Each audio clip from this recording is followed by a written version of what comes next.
स्वस्ति अथर्ववेद प्रिया स्वामी पराग अथर्ववेद सेवामवधारय।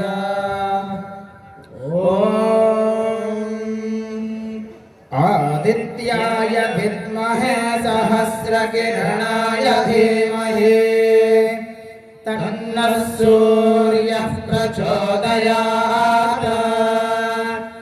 सविता पुरस्तात् सविता पश्चात्तात् सवितोत्तरात्तात्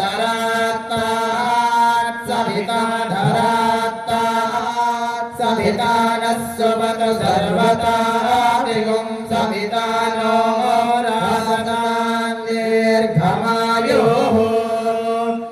ओमित्येकाक्षरं ब्रह्मा घृणिरिति द्वे अक्षरे सूर्य इत्यक्षरद्वयम् आदित्य इति त्रीण्यक्षराणि एतस्यैव सूर्यस्याष्टाक्षरमनुः। हरि ओं स्वस्ति उपनिषद्वाक्यसेवामवधारय।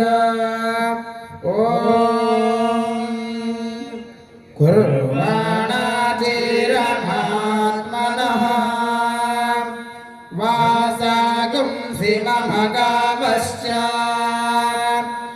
अन्नपाने च सर्वदा ततो मे श्रियमावह। लोमशां पशुभिः सह स्वाहा आमायन्तु ब्रह्मचारिणः स्वाहा विमायन्तु ब्रह्मचारिणः स्वाहा प्रमायन्तु ब्रह्मचारिणः स्वाहा दमायन्तु ब्रह्मचारिणः स्वाहा शमायन्तु ब्रह्मचारिणः स्वाहा यशो जने सानि स्वाहा श्रेयान वस्यसो सानि स्वाहा। हरि ओं स्वस्ति पौराणिक श्लोक सेवामवधारय। प्रभो शूलपाणे विभो विश्वनाथ महादेव शंभो महेश त्रिनेत्र शिवाकांत शांत स्मरारे पुरारे त्वदन्यो वरेण्यो नमान्यो नगण्यः त्वदन्यो वरेण्यो नमान्यो नगण्यः। हरि ओं स्वस्ति पंचांगश्रवण सेवामवधारय।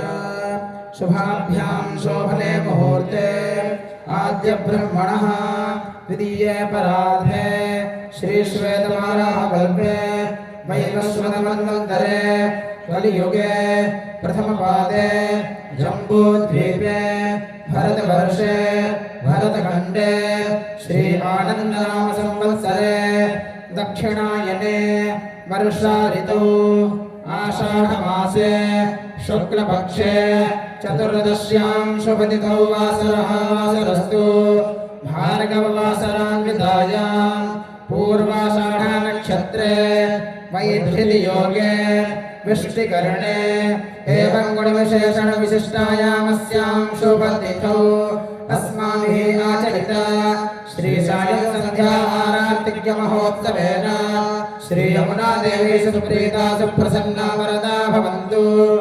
ओम स्वस्ति प्रजाभ्यः परिपालयन्तां न्यायेन मार्गेण महिषाः गो ब्राह्मणेभ्यः शुभमस्तु नित्यं लोकाः समस्ताः सुखिनो भवन्तु। काले वर्षतु पर्जन्यः पृथिवी शस्यशालिनी देशोऽयं क्षोभरहितो सज्जनाः सन्तु निर्भयाः अपुत्राः पुत्रिणः सन्तु पुत्रिणः सन्तु पौत्रिणः अधनाः सधनाः सन्तु जीवन्तु शरदः शतम् कायेन वाचा मनसेन्द्रियैर्वा बुद्ध्यात्मना वा प्रकृते स्वभावात् करोमि यद्यत् सकलं परस्मै नारायणायेति समर्पयामि। श्री यमुना मैया की जय, श्री रमण बिहारी लाल की जय, श्री ब्रह्मांड बिहारी लाल की जय, श्री चिंताहरण महादेव की जय, श्री रमण रति धाम की जय, श्री सद्गुरुदेव भगवान की जय, आज के आनंद की जय। जय जय श्री राधे, जय जय श्री राधे, जय जय श्री राधे श्याम। श्री कृष्णाय वासुदेवाय हरये परमात्मने प्रणतक्लेशनाशाय गोविन्दाय नमो नमः। श्री कृष्णाय वासुदेवाय हरये परमात्मने प्रणतक्लेशनाशाय गोविन्दाय नमो नमः। श्री कृष्णाय वासुदेवाय हरये परमात्मने प्रणतक्लेशनाशाय गोविन्दाय नमो नमः।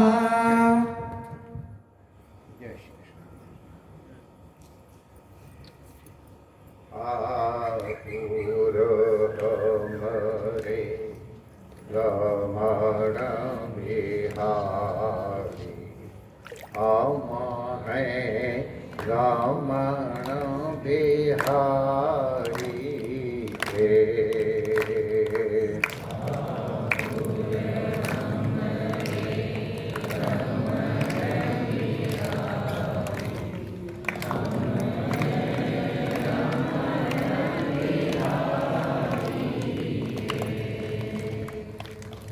ठाकुर हमारी यमुना मैया हम हैं यमुना मैया के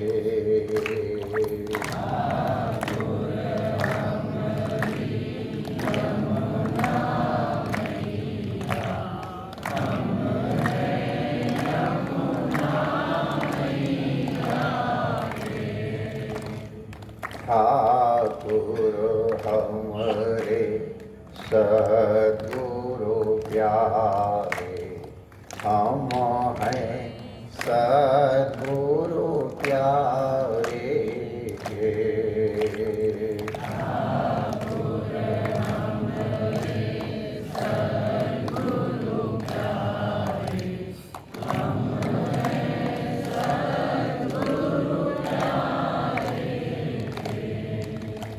साधु सेवा धर्म हमारा कामना दुनिया दारी से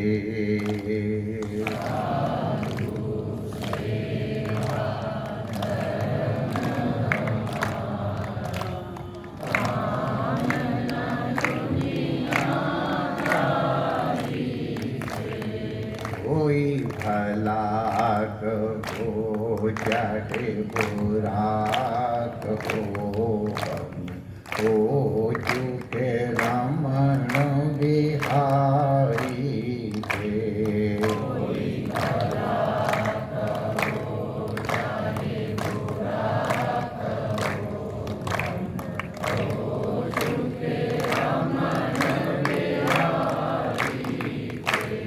हम हो चुके यमुना मैया के।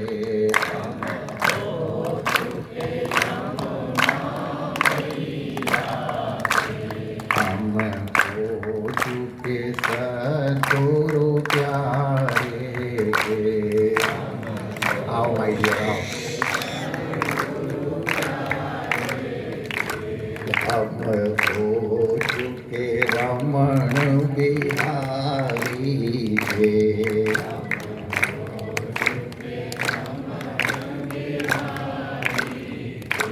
श्री रमण बिहारी लाल की जय।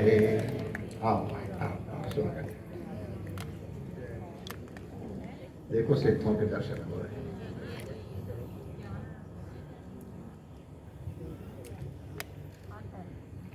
आज उपनिषद की एक घटना के हम लोग दर्शन करें।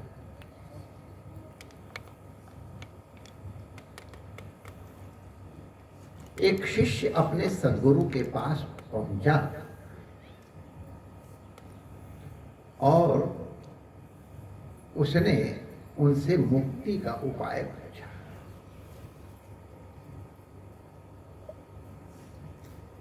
सद्गुरु के पास मुक्ति का ही उपाय पूछना चाहिए, भक्ति का उपाय पूछना चाहिए, भुक्ति का नहीं पूछना चाहिए।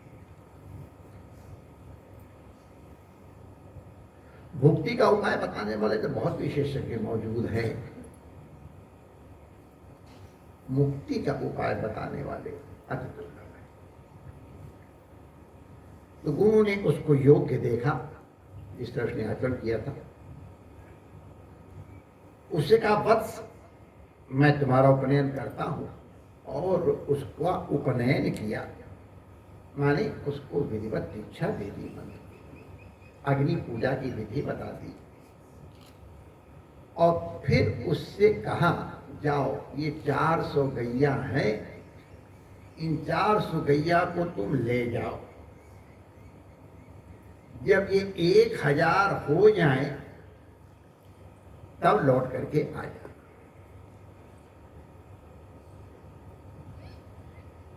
कहीं कोई अस्ति भाति प्रिय तत्वमसि अहम ब्रह्मास्मि का कोई भी चर्चा नहीं, जाओ गैया चला लो। शिष्य वस्तुतः शिष्य था, समर्पित था। एक बार भी तो नहीं कहा अभी आज ही तो मैं आया हूं, आज ही उपनयन हुआ और आज ही गैया लेके चल दो। ये भी कोई कह सकता था कि हम गैये चराने के लिए आया, हम तो ब्रह्म विद्या पढ़ने आए। घर में हुई खटपट तो चल बाबा के मठ पर, और बाबा ने बताया काम तो अपने रमते राम, कहीं गुटी कमाई खाएंगे, यही करने के लिए माए क्या घर से।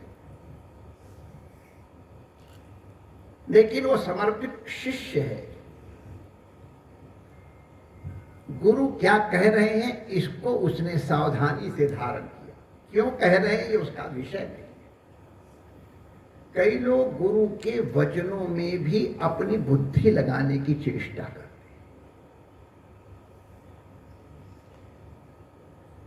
आपकी पहुंच कहां तक है, आप कहां तक देख पाते हो, आपकी सीमा है। वो कहां तक देख पाते हैं, वो कहां तक समझ पाते हैं, वो असीम है, क्योंकि असीम के साथ सही।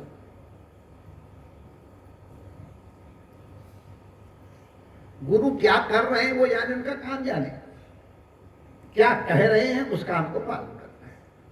कई लोगों की जिज्ञासा क्या कर रहे हैं, क्या खा रहे हैं, कैसे बैठे, गुरु जी कहाँ गए हैं, अब अपनी कल्पना में गुरु जी कहाँ गए हैं और गुरु जी किसके साथ गए कि ये तुम्हारा विषय नहीं है। गुरु को अपने अकल है कि कहाँ जाना, कैसे जाना है। अगर गुरु नहीं बताना चाहता तो हम क्यों जानने की कोशिश करें? अरे जानने की कोशिश नहीं, ऊट पटांग अटकले लगाए। ये शिष्य का कर्तव्य नहीं, अपराध। एक बार हम मद्रास गए थे प्रारंभ में, तो एक जगह किसी मंदिर का, वैष्णव मंदिर का वार्षिकोत्सव था और वहां पर्दा लगा करके, यवनिका कहते हैं, यवनिका लगा करके और भगवान का श्रृंगार हो रहा था। तो थोड़ा सा पर्दा खुला हुआ था तो मैं झांकने लगा। तो एक गृहस्थ वैष्णव बालक, मेरे ख्याल 20-22 वर्ष का होगा, हाथ जोड़ के कहा, प्रभु यदि पर्दा लगा हुआ है तो इस प्रकार से दर्शन करना अपराध है। बिना दर्शन के प्रणाम करके चला जाना शास्त्र। मेरा मन पसंद है, ये ठीक है। दर्शन खुले हैं तो दर्शन करो। अगर यवनिका लगी हुई है, कभी कभी लगता क्या करने जाते हो, बड़ा बढ़िया मौका है, बड़ा कुछ आधा अंदर आधा बाहर। कभी कभी कोई संत, परम पूज्य स्वामी अखंडानंद जी की बात है, एक दिन वो प्रवचन में किसी व्यक्ति विषय के बारे में कुछ बता रहे थे। लोगों को एक सहज उदाहरण था इस दृष्टि से, उन्होंने नाम नहीं लिया। एक जने बैठे, महाराज जी उनके बारे में कह रहे हैं। महाराज जी को अच्छा नहीं लगा। अरे नाम बताना होता, हमको बताना नहीं आता है क्या? तुम्हारे बताने तो मुझे मालूम पड़ेगा उनका नाम ये है। राधाष्टमी के अवसर पर आचार्य पीठ में राधाष्टमी और भागवत जी की जन्म तिथि मनाई जाती है और आचार्य जी हमको बुलाते हैं और वहाँ विद्वत गोष्ठी होती है। विद्वत गोष्ठी में कोई न कोई विषय रखा जाता है। सब बड़े बड़े, माने वृंदावन के वास्तव बड़े अच्छे अच्छे विद्वान उसमें आते हैं और एक आध हमारे जैसे भी पहुंच जाते हैं, थोड़े कम वैसे भी। तो उस दिन वहां विषय रखा गया था कि श्रीमद् भागवत में राधा का नाम क्यों नहीं उल्लेखित है। तो कई लोग उसके लिए कुछ ऐसे कर दिए, देखो राधा ऐसे कर जोड़ने लग गए, कुछ और व्याख्या करने लग गए। तो हमने उन महापुरुषों से प्रार्थना की, हम लोग क्या भगवान श्री सुखदेव जी या भगवान व्यासदेव से कुछ ज्यादा बड़े पंडित हैं? हमको ज्यादा अनुभूति है। यदि सुखदेव जी को, यदि व्यास जी को अभीष्ट होता तो उनको इतने श्लोक लिखे, इतने नाम लिखे हैं कि उनको राधा जी का नाम लेने में कोई कठिनाई होती। अगर उन्होंने नाम का उल्लेख नहीं किया तो अब हम अपनी ननु नच बुद्धि का चंचु प्रवेश करके और सिद्ध करना चाहें, बहुत अच्छा है, पांडित की दृष्टि से संभवतः बहुत अच्छा होगा, लेकिन शास्त्र की मर्यादा के विरुद्ध है। जिस महापुरुष ने शास्त्र लिखा है, यदि उसकी रुचि किसी चीज के उल्लेख में नहीं है तो हम उसमें मीन मेघ न निकालें। महाराज पूरी सभा ने आशीर्वाद तो दिया हमको और स्वीकार किया और उसके बाद वो विषय उठाया ही नहीं गया। महाराज अलम, अब हम लोग कभी भी इस विषय की चर्चा नहीं करेंगे अगर भगवान व्यास जी नहीं चर्चा कर रहे हैं, अगर सुखदेव भगवान चर्चा नहीं कर रहे हैं, जिनके लिए सब वस्तुएं कर्तलगत आमलक समाना है, तो अपनी बुद्धि क्यों लगाएं? ये हमारे शिष्य होने की पहचान नहीं है। हम उनसे अधिक कहाँ बढ़ के हो जाएंगे, और जिस दिन उनसे बढ़ के हो जाएंगे तो ये प्रश्न ही नहीं रहेगा। तो इस दृष्टि से वो गैया चराने की आज्ञा दी तो गैया चराने चला गया। गुरु को मालूम था इसके अंतःकरण में किस प्रकार का मैल, कौन सा डिटर्जेंट, कौन से प्रकार के कलर को, कौन से प्रकार के मल को निवृत्त करेगा। यह कपड़ा धोने वाला जानता है, धोबी जानता है, हमारी कपड़े की फैक्ट्री वाले जानते हैं, उनके साथ साथ थोड़ा थोड़ा हमको मालूम पड़ गया है। तो कौन सा मैल किससे दूर होगा ये उनको मालूम। गैया चराने जाओ, और जो गैया चराने जाएगा उसका संसार से क्या संबंध रहेगा? जंगल में रहेगा, जंगल में रहेगा, ना कोई दुनिया से बात लगेगा, ना चीज का लगेगा, व्यर्थ में समय नहीं होगा, मौन ही रहेगा अधिकतर। और जिसको मौन रहना आ गया, जिसका अंतःकरण स्थिर हो गया, अंतःकरण ये सुस्थिर है, जैसे सुस्थिर जल में सूर्य का प्रकाश प्रतिभासित होता है, वैसे सुस्थिर अंतःकरण में परमात्मा की महिमा, भगवान की भक्ति प्रकट हो। बस केवल आज काम है, गुरु जी ने कहा है सेवा करो, भैया चलाओ। कितने वर्षों में 1000 हुई होगी, अब हम भी ग्वारिया हैं, हमको मालूम है। तो जो भी इतने वर्षों में जब वो 1000 हो गई, तो वो रोज नहीं गिनता था कि आज इतनी हो गई, अब इतने दिन में होगा, ये नहीं, हम तो सेवा कर रहे हैं, गुरु जी ने कहा। उसको नहीं ढूंढना पड़ा 1000 हुई कि नहीं हुई, उसमें से वृषभ माने शान कहता है हम लोग 1000 हो गए हैं, अब हमको गुरु स्थान पे चलना चाहिए। अब ये तो आप लोगों को सबको मालूम है कि गुरु स्थान जाने का मौका मिले तो क्या स्थिति होती है। हमको तो ध्यान है, जब काशी से आते थे तो हमारे पैर ही पता नहीं कैसे कैसे पड़ते थे, गुरु महाराज के दर्शन में स्थान के जाना। तो प्रसन्न होकर के चल दिया सार के कहने पे। संध्या समय अग्नि की उपासना कर, जिसने अग्नि प्रज्वलित की, पूरब दिशा में बैठ के पश्चिम की ओर मुंह करके वो अग्नि की उपासना कर रहा था। तब एक साण ने कहा, बेटा मैं तुम्हें ब्रह्म के एक पाद का उपदेश करूं। एक पाद माने 25%, 1/4। मैंने कहा अवश्य करिए भगवान। तो एक पाद का उपदेश किया, और इसी प्रकार से अग्नि ने, मदगु पक्षी ने, हंस ने उनको एक एक पाद को उपदेश दिया। तो इस प्रकार संपूर्ण ब्रह्म का उपदेश उसको प्राप्त हो गया। आज जब गुरु के समीप गया, तब गुरु ने कहा तुम तो ब्रह्मविद दिखाई पड़ रहे हो, किसने तुम्हें उपदेश दिया? देखा गुरु जी हमको उपदेश तो वृषभ ने, मधु पक्षी ने, हंस ने और जल पक्षी ने हमको उपदेश दिया है मधु।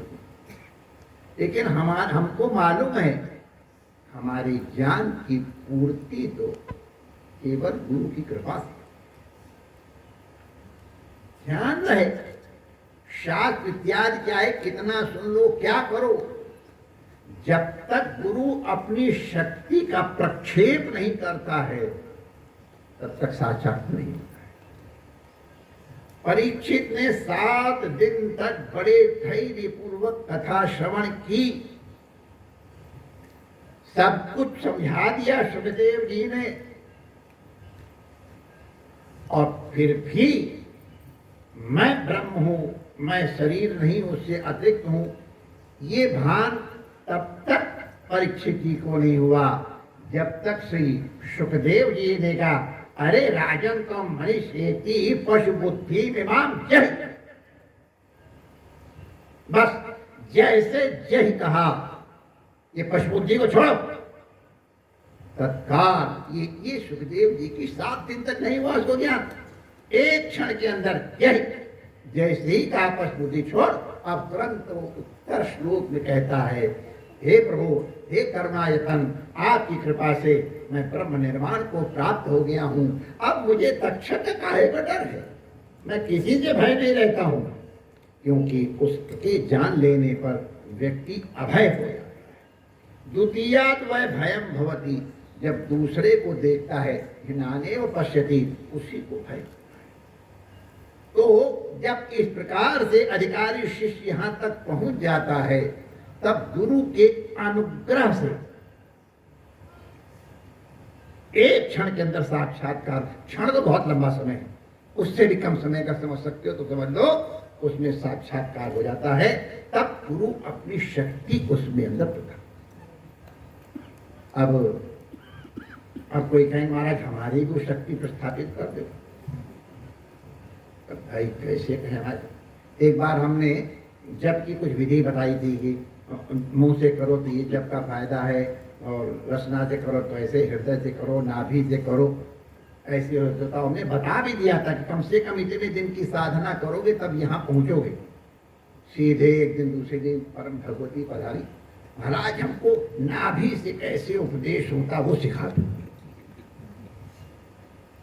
नाभि से जप कैसे होता है, उपदेश माने नाभि से जप कैसे हो सकता है, हम बता ही नहीं सकते।